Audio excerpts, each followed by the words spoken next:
Marketplace with Charles on an 11-day tour of the Holy Land. Take the route Israel traveled to the Promised Land, cross over the Red Sea, and float on the Dead Seas, the lowest point on earth with amazing healing properties.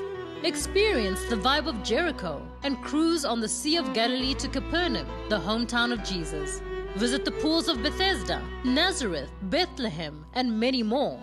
Walk where Jesus walked and see the Bible come alive. If beautiful memories and an enriched spirit is what you are looking for, then join us in taking Jesus to the marketplace. For more information, call us on +27 72 123 0078 or email israel@artofskincare.co.za. Welcome to Marketplace with Charles, where dreams are turned into reality. Marketplace is brought to you by Art of Skincare, the company that brings out the beauty in you, as well as Guisa Lodge from deep in the heart of Mabalingwe Nature Reserve. I am Ketiwe Pagati. On Marketplace, we empower and equip you with tools needed to achieve your entrepreneurial dreams. Each week, we bring you insights from experts in different fields of business, from men and women of faith. On today's program, we speak to an author, an inspirational speaker, a radio and television personality, an SABC3 Espresso 2018 Young Achiever, and Brand SA Play Your Part ambassador. The COVID-19 pandemic has undoubtedly caused a lot of havoc in all spheres of human existence. For the sake of survival, humanity has been forced to make all sorts of adjustments in a way of continuing with life. Education has no exception to this rule. What then is the way forward when this sector of education is concerned? Authorities have had the tough time of navigating what to do when hit with this pandemic, so much so that we neglected what happens after this pandemic. Such issues are a trouble to learners. Today we're getting a learner's perspective in this challenge. So do welcome Mr. Ntando Makwela with me in your home, your hotel room, or wherever you may be joining us from today. Ntando, welcome to the Marketplace with Charles. Thank you for having me. In terms of this pandemic situation that we're in, I mean from normal school day to you locked up at home, pandemic plus lockdown all in once, what's your general feel and take in this whole situation? For me, it's been a difficult situation to grasp. Since I'm in grade 12 and doing my matric, I've had to continue school through online education with my school, and also having to deal with the fact that certain events that I wanted to have, like my matric dance and all those things, would not take place because of the pandemic. It's been a difficult shift that I've had to endure, but out of all of this, I believe God is still doing something through this pandemic and is trying to reach each and every one of us in his own way. I'm actually glad that we have a young person here who can talk about experiences of being a student. The one moment you're in class, we're going to have a normal term as always. The next moment you're not in class, you're back at home, but somehow you must still learn and make it through the academic year. You in grade 12. What changes has this caused for you? In terms of changes, it has been really the teacher-student experience. As much as I can see my teacher through a screen, it's not the same as when I'm in class, you know. A teacher-student experience is very important because I need to be able to tell her if I'm having issues with certain work that I'm doing, certain things that I'm not understanding, and certain things that I don't get. Whereas when it's online education, you can kind of get some of that guidance, but it's not really the same. There's not really that opportunity to be able to engage with the teacher on that level that you engage with them in class. And I can imagine that being here, obviously, you know, you're not the only student within your school who's in grade 12 making this adjustment. So you guys are talking amongst each other. So what's the general word? How are people feeling? There was a little bit of depression at the beginning of the journey because, you know, we had all these plans for 2020, and then coronavirus and the lockdown meant that we couldn't execute most of those plans. However, there's been a spirit of resilience, I think, among me and my group, and I'm sure with other schools as well, to know that as much as we are affected by this pandemic, we won't let it stop us from doing our part this year and making sure that this year ends off on the right foot. Okay, I like that mindset among you and your peers. It's August now. There are other grade 12 learners in South Africa struggling with the same situation you're in. I want you to explain to them what exactly are the means you are implementing to maintain this mindset so that because you're saying it's a mindset of resilience. So paint a picture for a fellow grade 12 learner who's in Pretoria, who's in KZN. How are you practicing this resilience? What are you doing to get through this? I think the first thing that we have to do is to keep connection with those who are in our classroom and those around us, our friends. Whether it's through WhatsApp or something like that, it's important to keep social interaction going, because they say one of the first things that happened during the coronavirus pandemic is that people started becoming isolated and they started feeling lonely. So if you're feeling lonely, then it's difficult to build up that spirit of resilience. Stay with your peers, speak with them every day, even if it's a small chat to say, hi, how are you doing? You know, do a conference call with them if you can, to be able to see them so that we know that we're all doing fine and we're all in this together. In June, when the schools opened for the brief amount of time that they did, I think that really helped us to keep going, because we finally got to see our friends again. Even if it was behind a mask, you know, we got to see them without the aid of a screen, and we got to be able to interact with them. And those things I carry with me now that the schools have closed again, knowing that my friends are okay, that the people around me are okay, and that we can do this together. I can see your heart in this. You actually really care about. I can feel it, and it's such a beautiful thing to witness. Now you are going to go back to school again soon, as announced by our national leaders. Yes. So what does this feel like now, going back to school during this pandemic? What are the emotions and thoughts going through your mind of how you're going to adjust to this? I think the thing that we always, when we first went back, and the same thing we'll do when we go back again, was not to focus so much on the pandemic and the things that were happening. We were supposed to integrate it. So we know that we have to stand 1.5 meters away from one another. We just treat that as normal. You know, we know that we have to have our temperatures checked every morning, and know that they're going to ask us certain questions. Have you been involved with this? Have you come into contact with this person or that person? We just accept it as normality. When we do that, it makes it easier for us to interact. You know, we can make jokes in class and stuff, as the distance really doesn't affect us if we don't focus on it. And I think other schools, and I'm sure other grade 12s are doing the same, you know, to integrate that thing of, you know, yes, it's 1.5 meters, yes, you're wearing a mask, but that's still your friend behind that mask. That's still someone that you know. That's still someone you can interact with. And even though the mask, sometimes, you know, you have your muzzled noises and you can't hear what someone is saying all the time, you're still able to communicate with people. So I think those are the things that people should take into consideration when we go back to school. You know, I see it with my younger brother who's in grade 3. Yeah, my smallest brother's in grade 3. He's still trying to interact with his friends. You know, although they can't really touch one another, they can still really play with one another. They can still really experience things together. So those are the things that I would take into consideration when returning again in August. Yeah. I'll mention your book later on, but it makes sense to me that you're saying things such as what to focus on, what not to focus on, being the author of such a book. But now back to your learning system. Now that we are in this shift because of the pandemic, the ways of learning have also changed. There's now the introduction of e-learning. That has always been there, but now not every school in South Africa has been exposed to that. It was on a very small scale. So what's your take on that whole change of e-learning? I think the schools that adapted to e-learning the quickest, we know our private schools, the people who had access to all the infrastructure, the devices, the connection and stuff, they really, in terms of education, it's just been a bump. Coronavirus hasn't been something that's affected us drastically. People are still able to get their education down. They're still able to cover topics at the same speed, and sometimes even faster than they did before the pandemic, because we know that when we return, it's all about doing revision. But I think for schools that haven't been able to adapt to e-learning, it's really affected the, the difference between the private schools and the public schools. I mean, even now we know that the private schools are closing, which adds more to the inequalities that we face. So in my honest opinion, I really believe that regardless of whether the pandemic ends this year or next year or whatnot, we really need to integrate e-learning into our public school system.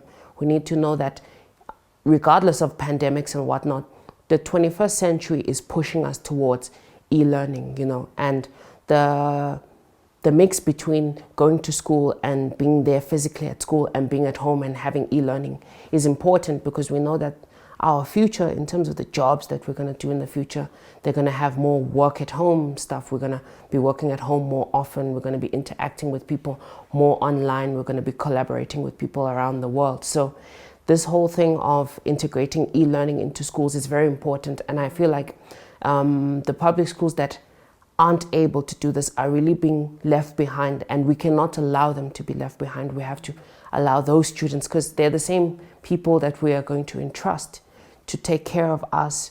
You know, we are the generation that are supposed to usher South Africa forward, and we're not going to be able to do that when we have a difference between one learner who's had access to online education since the day after the lockdown began and someone who still can't learn today because the schools have closed again. You hit it right on the nail. I hope, you know, the powers that be in the South African leadership are paying attention to what you say. So just explain to us what concerns you the most about the difference between how the different schooling methods are affected by e-learning, and how you've decided to attend to that, you know, in the month of July, which was Mandela Month. I think for me, Ketua, the most important thing for me that I considered when looking at the differences is the continuation. When we return to schools, there's still going to be some facet of e-learning. It's not really going anywhere because of the strengths that it provides. It provides the opportunity for, let's say, if students are sick, if you have the flu or something like that, the flu doesn't stop you from having education, because you can do online education. When you're in university, you know, the class of 2020 that graduates now will be in university next year. When you're in university, you're going to need those same devices to be able to continue with your lectures, to continue with your assignments, you know. This has accelerated the move from paper.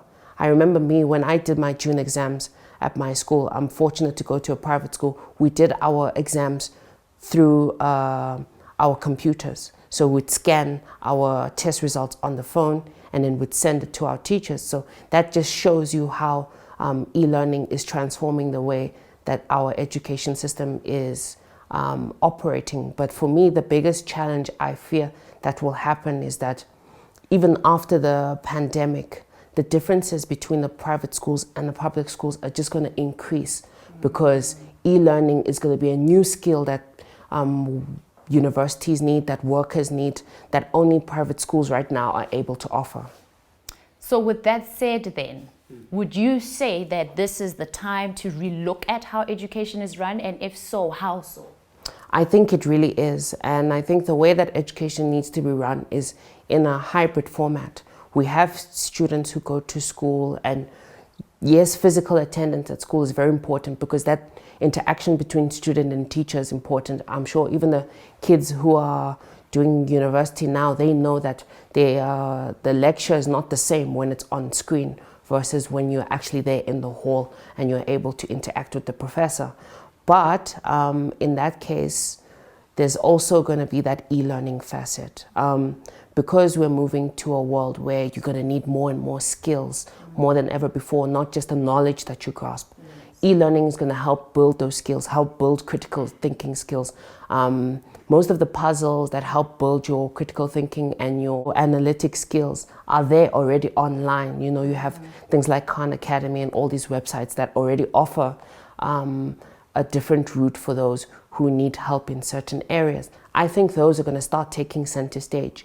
Teachers are going to have to learn how to create videos for students to work on, and knowing that even during the holidays, maybe, you see, e-learning can take advantage of a holiday format, a week in the holiday maybe, that allows children to revise different stuff that they may not understand. And that increases, for example, the pass benchmark for public schools, like, you know, CAPS. I hear, since I do Cambridge, we have a different format, but from what I know of CAPS, CAPS is very heavily focused on quantity of topics. There's a lot of topics to cover, and online education will help, because you can cover certain topics when you're at school, and then also when you're at home, you can still keep communication with the teacher somehow. The teacher can upload different work. If you're doing homework, you can scan and send to the teacher. When the teacher is available in the evenings, they can scan that work and send you back the results. So it becomes easier in that way to cover different subjects, and also assignments. Again, you can do certain assignments online and certain assignments at home versus going to school for those assignments. Yes. I love this. So you've already given teachers, what to do. Yes. The foresight of how to practice intellectual property. Tip. But for now, we're going to go on a break. So viewers, do stay tuned, because Ntando is going to give us more tips of what to do in the future. Join Marketplace with Charles on an 11-day tour of the Holy Land. Take the route Israel traveled to the Promised Land, cross over the Red Sea, and float on the Dead Seas, the lowest point on earth with amazing healing properties. Experience the vibe of Jericho and cruise on the Sea of Galilee to Capernaum, the hometown of Jesus. Visit the pools of Bethesda, Nazareth, Bethlehem, and many more. Walk where Jesus walked and see the Bible come alive. If beautiful memories and an enriched spirit is what you are looking for, then join us in taking Jesus to the marketplace. For more information, call us on +27 72 123 0078 or email israel@artofskincare.co.za. Welcome. I'm so excited you made it back to join us again with the continuation of the Marketplace with Charles, with Kethiwe for today. But not just me. The main guest on stage for the show today is Ntando. He is still here with us. Ntando, so education, do you believe that it's a means that facilitates you making the most of your talents? Yes, I do believe that. In my book, The Dynamic Kid, I have a chapter dedicated to talents and showing that talents are the natural God-given abilities inherent in every person. So everyone has it, whether it is speaking or, you're a maths whiz or you're very good at sports. And I believe that the original purpose of education was to do this. Education still has a role to play even today, because most of the subjects that a kid is good at is indicative of those talents. And in my book, I speak about the 7 different types of talents. Education has really covered mostly a few of these, but with the advances in online education and e-learning, we will be able to cover more of these things. I know some parts of education may not cover intrapersonal intelligence, which is you being able to reflect on your own self and being able to understand who you are internally. With online education and the variety of subjects that you can cover with online education, you can build material that allows kids to introspect and to reflect on what they're doing. Certain private schools like mine cover to a certain extent, but I believe that this is a gift in disguise, which allows all education to encompass this, all education to deal with the same subject matter, so that a private school kid and a public school kid can start on an equal footing. Since you've been sitting on this chair, I've heard 2 points that are a passion for you, or something that you want to focus on. One, you're an advocate for e-learning. Don't see it as a challenge, see it as something to embrace. It's not going anywhere. And on the other hand, you mentioned you're concerned about this difference, right? Inequality between private schools as well as public schools. So what's the plan going forward? Because now it's August. There are people at home that are students in grade 12 that don't have access to what you have. How are we helping them?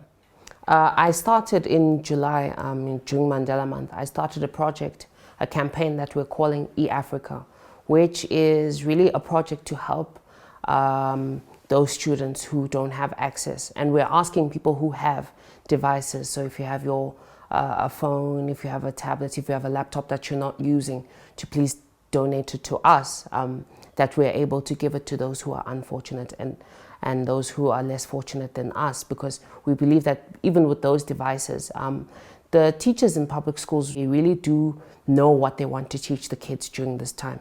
They know what they want to cover because they know what parts of the syllabus to cover. But without these devices, it's almost impossible to keep a connection with the students whilst they're at home. You can't go door to door and teach each and every student. That defeats the purpose of having a lockdown. So our project eAfrica is all about asking those who are fortunate, those who have devices that they're not using.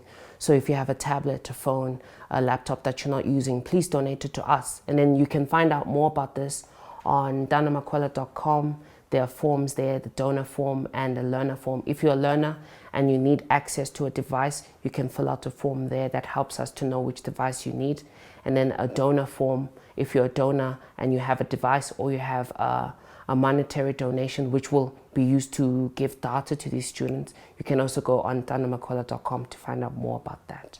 Okay, love it. So the website is for both the giver and the receiver that needs it. So in terms of the people that are receiving your donations, are you targeting people that fill in that form that are from a specific area, or just anyone that needs the device? So we're rolling it out in phases. This first phase, because of the lockdown and difficulty in transportation, we're starting out with the grade 12s in Gauteng, in the Gauteng area. We're starting to give it to them.